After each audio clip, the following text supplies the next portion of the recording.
Bonjour à tous, ici Séverine du blog Pitchoun Hypersensible. Je suis heureuse d'être aujourd'hui avec vous pour vous parler de l'hypersensibilité chez l'enfant. À quoi reconnaît-on que l'enfant est hypersensible? Quels sont les signes de l'hypersensibilité chez l'enfant? Tout d'abord, je dirais que l'hypersensibilité, c'est une façon d'être, c'est un ensemble de choses. Ce n'est pas juste un élément, ce n'est pas juste le fait d'être timide qui permet de dire qu'on est hypersensible. Soit dit en passant, la timidité, c'est quelque chose qui est de l'ordre de l'acquis que l'on acquiert en vivant en société, alors que l'hypersensibilité, c'est quelque chose qui est de l'ordre de l'inné, de l'ordre du fonctionnement particulier du système nerveux et du cerveau. Voilà. Donc, quels sont les signes les plus marquants? Je dirais que le signe le plus marquant de l'hypersensibilité que l'on peut observer, c'est le fait de ressentir intensément les choses, que ce soit au niveau émotionnel ou au niveau sensoriel. Alors au niveau émotionnel, bien souvent, ce qui est le plus marquant, c'est quand on fait une remarque à l'enfant ou quand il a fait une bêtise, on voit bien souvent qu'il est très affecté, qu'il met du temps pour se remettre de ses émotions, de ses émotions fortes en général, et c'est un enfant qui a tendance à être anxieux hein, du fait de ce ressenti plus fort. Voilà ce qu'on peut dire au niveau émotionnel, mais au niveau sensoriel également. En général, ils ont un sens plus développé que les autres. Ça peut être au niveau de l'ouïe, alors le bruit, lorsqu'il y a des fêtes à l'école ou au carnaval ou fêtes foraines, eh bien, parfois ils peuvent ressentir que ce bruit est trop fort pour eux, se boucher les oreilles comme ça. Ça peut être l'odorat.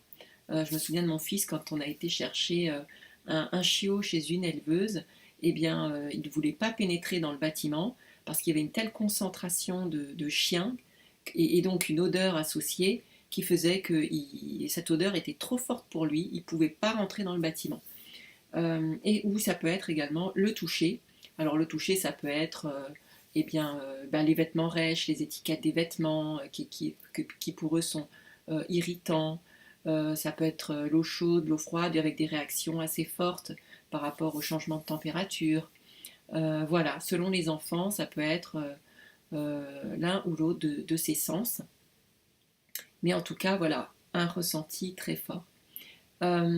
Concernant le deuxième point marquant, je mettrai en numéro 2 leur empathie très développée. Ce sont des enfants altruistes, ce sont des enfants qui ne vont pas faire de mal, en tout cas intentionnellement aux autres. Euh, et en troisième point marquant, je dirais une perception fine des choses. C'est-à-dire qu'ils vont porter attention, ils vont faire attention à des choses que les autres soit ne voient pas, ou soit pour les autres, c'est pas important.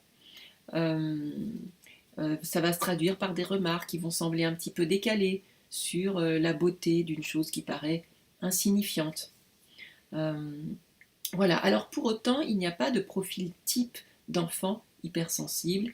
En tout cas, il n'y a pas un seul profil type d'enfant hypersensible.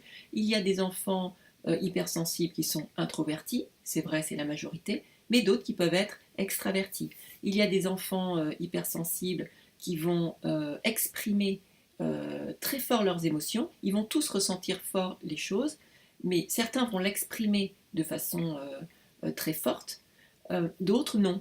D'autres vont garder leurs émotions à l'intérieur, ou alors les exprimer de façon différée, ou bien l'exprimer par des colères, ou bien par des symptômes plus psychosomatiques, par de l'eczéma, voilà, des choses comme ça. Et effectivement, pour les enfants qui vont moins exprimer leurs émotions, eh bien, effectivement, que les signes de l'hypersensibilité seront moins visibles pour ces enfants-là. Voilà ce que je peux dire pour les signes de l'hypersensibilité. Si vous voulez faire connaître l'hypersensibilité chez l'enfant, contribuer à faire connaître l'hypersensibilité chez l'enfant, je vous invite à partager cette vidéo et je vous dis à bientôt dans une prochaine vidéo.